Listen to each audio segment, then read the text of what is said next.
breast cancer, the diagnosis, and highlighting a prominent surgeon and an amazing advocate for women who is with me here today, Dr. Karen Horton. Dr. Karen Horton was someone on my recovery team, treatment team, who was the biggest cheerleader. And I get so emotional just seeing her. But truly someone who was the biggest cheerleader. And I have so much compassion for her. And not only is she an amazing surgeon, we're going to go through a little bit of Q&A, but she is just a tireless champion for women and a business woman. She has two, are they preteens? And turning 13. Yeah, Twin it's girls. amazing because she's juggling being such a hands-on mom and a killer business owner and operator, that I just thought this would be a really interesting discussion in terms of breast cancer. And with that, let me give you all, I think you had it in the more formal introduction, but she is an internationally board certified surgeon in plastic surgery and specializes in the cosmetic and reconstruction surgery for women. She's based in San Francisco. She, I know in the last 5 years, became an official citizen. Is that correct? Mm-hmm. And she lives in Marin with her 2 teenage daughters and her husband. And with that, I think this is kind of going to go back and forth with some questions, a little bit about my diagnosis, which will lead into the conversation, but I was at 45 diagnosed with stage 2 breast cancer. I was the healthiest person in my friend and family group. I don't smoke, I seldom drink, I'm very active, ultra clean diet, and had no history of any kind of cancer within my broad family. I had 14 months of treatment, double mastectomy, 4 rounds of chemo, 6 weeks of radiation, breast reconstruction surgeon, which is really what Dr. Horton navigated me through mostly. Surgery to remove my ovaries and 3 years of bone density infusion. So a lot within that, but I came out of it 7 years later with a remarkable positive outlook. And really, I attribute a lot of that to someone like Dr. Horton. So with that, welcome, Dr. Horton. Thank you, Allison, and thank you everyone for having me. I got a lunch break today. It's amazing. I'm appreciative, and I hope we're keeping great. you on track. Oh, great. I thought I would open up because I know you're more than just a surgeon. You got into the field. Can you go a little bit into how you decided to become a surgeon and really kind of what you took from your father's experience as a doctor and why breast cancer? Definitely. So I'm born and raised in Toronto, Canada. Both my parents were refugees. They escaped Estonia, one of the Baltic states, during the Second World War. And they tried to get into the US. Unfortunately, they couldn't get in. So they ended up going to Canada when they were 7 and 10. And so that's where I was born and raised. I'm the oldest of 3 girls. My mom was the first female PhD graduate in biochemistry at the University of Toronto. And my dad was a doctor, and he became a breast cancer surgeon. So I was surrounded by doctors in science. And when I was younger, I wanted to be an artist. I followed my forte, which was math and science. And I thought, I never want to be a doctor, because all I knew was my dad wasn't around, and he worked really hard, and he took care of breast cancer patients, and it sounded kind of sad. However, I followed what interested me, which was the human body, learning about body image and self-esteem. I did some volunteer work with young women who had eating disorders. And so I did a master's in cancer research, actually. I worked in the lab for 2 years before medical school, and I hated it. I was totally out of my element. I did not enjoy working at a lab bench with test tubes. I really enjoyed working with people, volunteering. I would waitress and bartend in my spare time. And so I thought, I really just need to work with people. I'm going to go to medical school. And thankfully, at the University of Toronto, they had a mentorship program where I could be associated with any type of specialist I wanted. And I was newly married at the time, and I came home and I asked my husband, Mike, well, what should I learn about? I thought, maybe I'll go into pediatrics because I love kids, and I was, camp counselor, swimming instructor. And he said, find out about plastic surgery. He was smart because he was thinking we don't always have to build the government, because in Canada it's socialized medicine, and it's kind of like the DMV or the VA. It's like you get what you get, you have to wait in line. But he was thinking, well, we have an opportunity to make more income if we could do out-of-pocket cosmetic procedures. So anyway, I was associated with a plastic surgeon. I learned what he did. He was a craniofacial surgeon. I ended up doing 2 summer research projects with him. And then I ended up learning about all the different aspects of plastic surgery. And it spoke to me in such an important way because I get to help people every single day.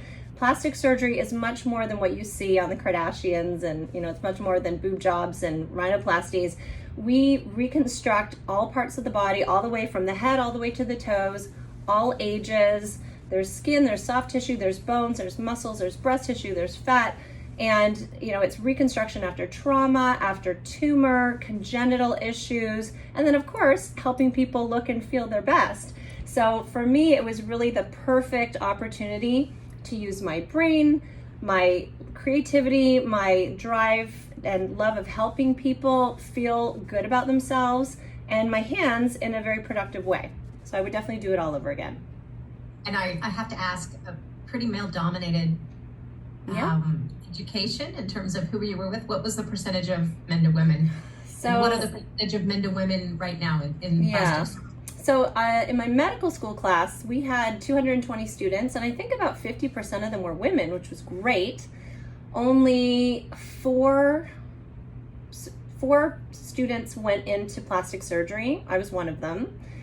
And nationally, and I think it's the same for Canada and the US, and I'm certified in both, I think there's only 13 to 15% of plastic surgeons are women. And the question is why? Because 95% of our patients are women. It just doesn't make any sense. I know in the Bay Area, there's very few women plastic surgeons. And I think it has to do with, afraid of having a family and a lifestyle. I know that during my training, I was pressured. I was newly married during med school. And then halfway during my residency, we were in our early 30s. My husband was like, let's start a family. And I was pressured not to get pregnant. And one of the other female residents was actually told she should have an abortion because she got pregnant. It was awful.